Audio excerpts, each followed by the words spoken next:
Olá! Sejam bem-vindas, sejam bem-vindos a mais um Que é o Espiritismo pelo canal Onda Espírita.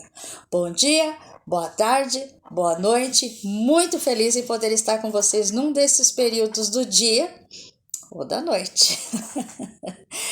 Agradeço por fazer parte do canal Onda Espírita e sempre deixo o convite para vocês conhecerem o nosso trabalho, com o objetivo de levar o conhecimento de todos, independente se são espíritas ou não, a doutrina espírita. Olha que bacana, né? Somos filantrópicos e tudo que nós conseguimos através de bônus, a gente doa em cestas básicas para quem necessita. Então, o nosso trabalho é totalmente voluntário e filantrópico, mas com o objetivo de levar o conhecimento até vocês. Nosso canal não é só o que é o Espiritismo. Tem minutos com o Espiritismo, Evangelho no Lar, música, entrevistas com com uma variedade de profissionais e assuntos, tem até sobre extraterrestres. Estudo do livro todas as segundas-feiras, 21 horas, pelo canal Os Mensageiros. Venha conhecer. Fica aí o convite. E voltamos lá no vídeo 33. Terminamos as diversidades dos médios e dos médios interesseiros e passamos para os médios e feiticeiros. Qual é a diferença? Aí, o visitante, que é o cético, diz assim: desde que a mediunidade não é mais que um meio de entrar em relação com as potências ocultas, médios e feiticeiros são mais ou menos a mesma coisa. Eu quero que vocês percebam que ele não está, digamos assim, fazendo uma pergunta. Ele simplesmente está afirmando. Prestaram atenção? Olha só. Kardec lá vai. Em todos os tempos houve médios naturais e inconscientes que, pelo simples fato de produzirem fenômenos insólidos, ou seja, que não é habitual, incompreendidos, foram qualificados de feiticeiros e acusados de pactuar com o diabo. Então já foi bem claro que realmente era isso mesmo. E aí ele continua: a maioria dos críticos não se dá o trabalho de ir buscar a diferença entre os bons médios e os feiticeiros. O espiritismo está dentro das leis naturais. O Livro dos Espíritos, primeiro foi de 500, mais ou menos, 500 e poucas páginas, depois de 1000 e tantas páginas, foi ditada pelos espíritos numa linguagem universal, que todo mundo vai entender o que está escrito ali. Foi ditada pelos espíritos, como eu disse, veio de lá para cá, não daqui para lá. E está dentro das leis naturais que o próprio livro, através dos espíritos, explica. As leis naturais, que não são as leis divinas, são as mesmas coisas. Então, naturais. Mediunidade faz parte de nós, a lei da reencarnação faz parte de nós, faz parte da lei natural. Então, está tudo ali. Então não tem nada de sobrenatural. Foi simplesmente tirado, como eu sempre falo, caiu o véu, né, do mistério da vida. Ele trouxe os ensinamentos. Já os feiticeiros, eles usam fórmulas, cultos, amuletos, talismã, altares, uma série de coisas aonde eles estão no comando. E o Espiritismo não é nós que estamos no comando, nós somos intermediários, por isso que somos chamados de médios. Então há essa diferença. E aí Kardec conclui: o erro é julgar que os espíritos estão às ordens dos médios. Não estão. E aí diz: antes de apedrejarem o espiritismo, se tivesse dado o trabalho de estudá-lo, veriam que ele diz positivamente que os espíritos não estão sujeitos aos caprichos de ninguém, que ninguém pode à vontade de constrangê-los a responder ao seu chamado, e que se conclui que os médios não são feiticeiros. Então, essa é a diferença. O cético continua. Neste caso, todos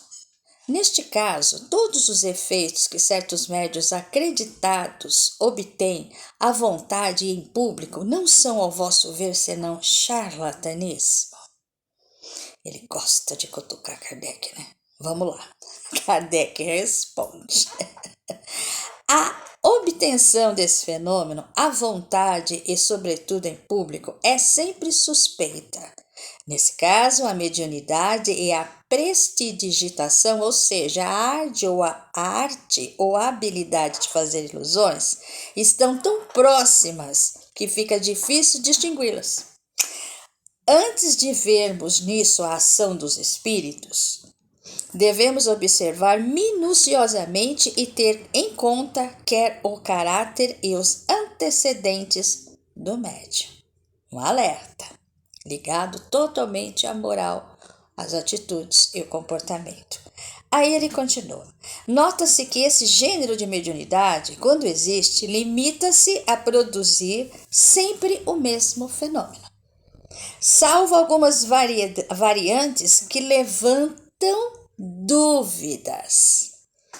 Conclui: a controvérsia que se estabelece a respeito provoca em muitas pessoas um estudo mais aprofundado. Então ele diz que isto, de uma certa forma, desperta nas pessoas um estudo mais aprofundado.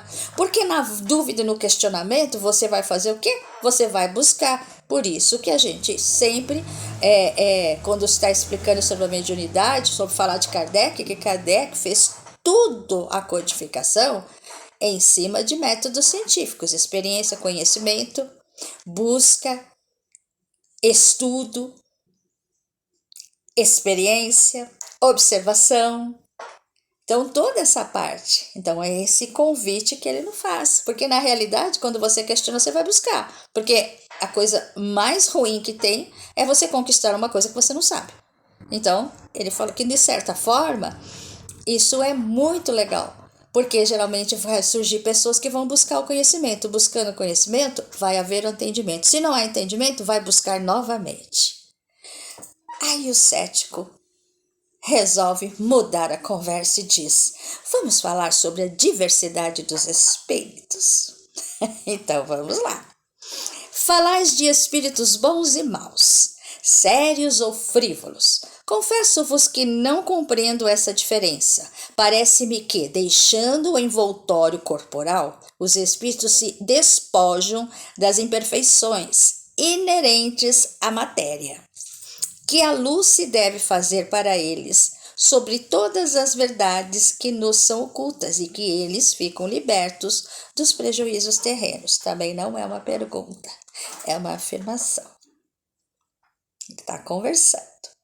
Kardec diz para eles: sem dúvida, eles ficam livres das imperfeições físicas, isto é, das dores e as enfermidades corporais. Porém, as imperfeições morais são do espírito e não do corpo. Entre eles, há alguns que são mais ou menos adiantados, moral e intelectualmente. Então, é isso que nós podemos estar sempre observando, essa reflexão de Kardec em relação ao questionamento, não pergunta, do cético. E ele continua: é possível admitirdes que quando morrerdes não haja distinção alguma entre o vosso espírito e o de um selvagem? Assim sendo, de que vos serviria ter trabalhado para a vossa instrução e melhoramento, quando um vadio depois da morte será tanto quanto vós? O progresso dos espíritos, diz Kardec, se faz gradualmente e algumas vezes com muita lentidão. Pelo grau de aperfeiçoamento, veem as coisas sobre um ponto de vista mais justo do que quando estavam encarnados. Outros, pelo contrário, os mesmos preconceitos e os erros, até que o tempo e as novas provas o venham esclarecer. O que ele quer dizer? Porque nós vamos levar aquilo que nós fomos, não no corpo, mas como eu já expliquei sobre o perispírito, sobre o corpo mental, a gente, quando vai chegar lá, nós vamos chegar aí em cima do quê? Da nossa moral, das nossas atitudes, das nossas emoções, dos nossos sentimentos e do nosso aprendizado nessa vida. Não vamos levar as dores do corpo, como ele disse, vai ficar.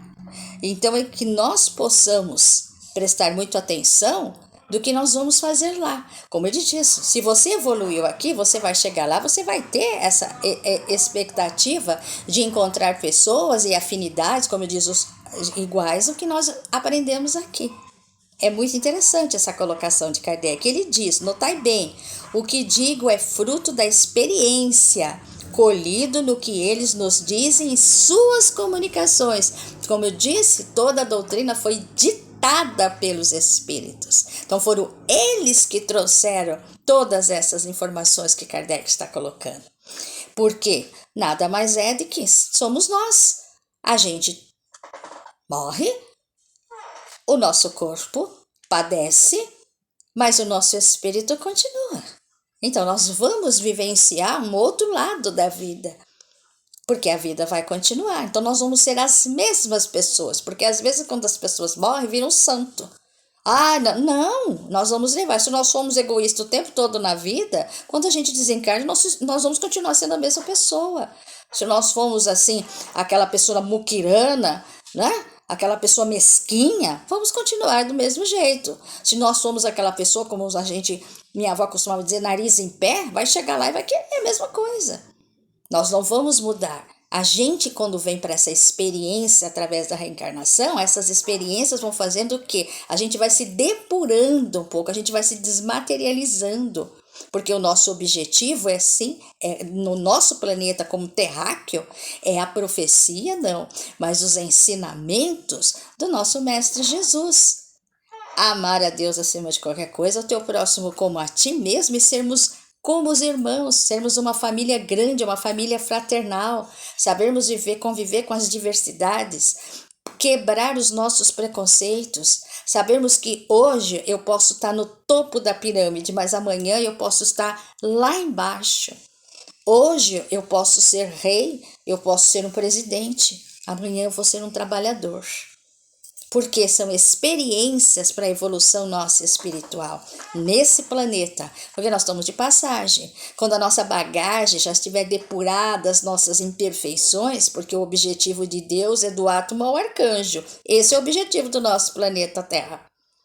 É a nossa evolução como espírito para continuarmos fazendo esse trabalho no universo, porque os espíritos estão no universo, estão em todos os planetas. Nós não temos só a nossa Via Láctea. Nós não temos só o nosso sistema solar, somos todos passageiros. Então, à medida que nós vamos tendo experiência, que nós vamos nos depurando, nós vamos sair daqui, nós podemos ir para uma outra dimensão, melhor ou pior. Tudo depende de nós. Interessante isso que ele coloca. E ele diz, notai bem, o que digo é fruto de experiência colhido do que eles nos dizem em suas comunicações. Retornando para a gente pegar o fio da meada. E pois um princípio elementar do espiritismo que existem espíritos em todos os graus de inteligência e moralidade. O visitante respira fundo e continua. Por que não são perfeitos todos os espíritos? Tê-los-á Deus assim criado em tão diversas categorias? O que vocês acham? Será? Por que não existem os perfeitos? Como é que Kardec vai conseguir explicar isso para ele, que existe diversidade entre espíritos? No próximo vídeo a gente vai ficar sabendo. Muito obrigada pela atenção de vocês. Um beijo no coração. Que Deus e que Jesus, na sua infinita bondade, possa envolver todo o lar de vocês em paz, amor, harmonia e muita tranquilidade. Que assim seja. Até a próxima.